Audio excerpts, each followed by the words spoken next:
Have you ever pondered how your grandparents or great-grandparents managed to whip up a delicious meal or bake a scrumptious cake during the tumultuous times of war?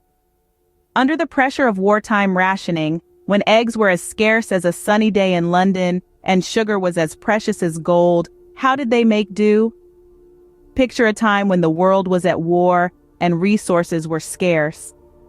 Governments rationed food to ensure that everyone got their fair share, but this made for some interesting culinary challenges. The best cuts of meat were often not available, and common ingredients like eggs and sugar were in short supply. Yet, this didn't stop the cooks of the day from creating meals that were not just edible but enjoyable. Eggs, the cornerstone of many a dessert and baking recipe, were notoriously hard to come by during times of war. But did this stop our ancestors from baking their favorite cakes and pastries? Not at all.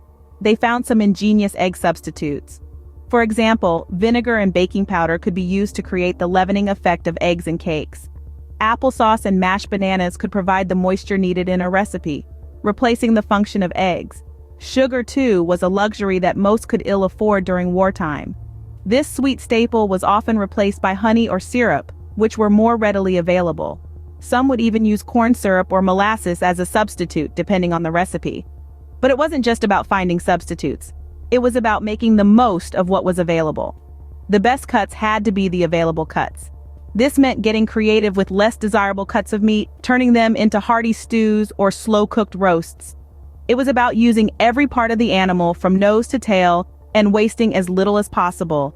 In the midst of hardship, people found ways to make do and still enjoy the simple pleasure of a well-cooked meal or a freshly baked treat. They discovered new recipes, new techniques, and new substitutes that allowed them to continue cooking and baking under pressure. To recap, wartime rationing forced people to get creative with their cooking and baking. They found substitutes for common ingredients like eggs and sugar, using things like vinegar and baking powder, applesauce, mashed bananas, honey, and syrup. They also learned to make the most of the meat that was available, using less desirable cuts to make hearty meals.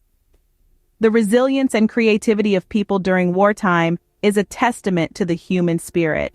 It shows us that even in the face of adversity, we can adapt, innovate, and still find enjoyment in the simple things in life like a well-cooked meal or a freshly baked cake. So the next time you find yourself missing an ingredient for your favorite recipe, remember the ingenuity of your ancestors. You might just discover a new twist on an old favorite.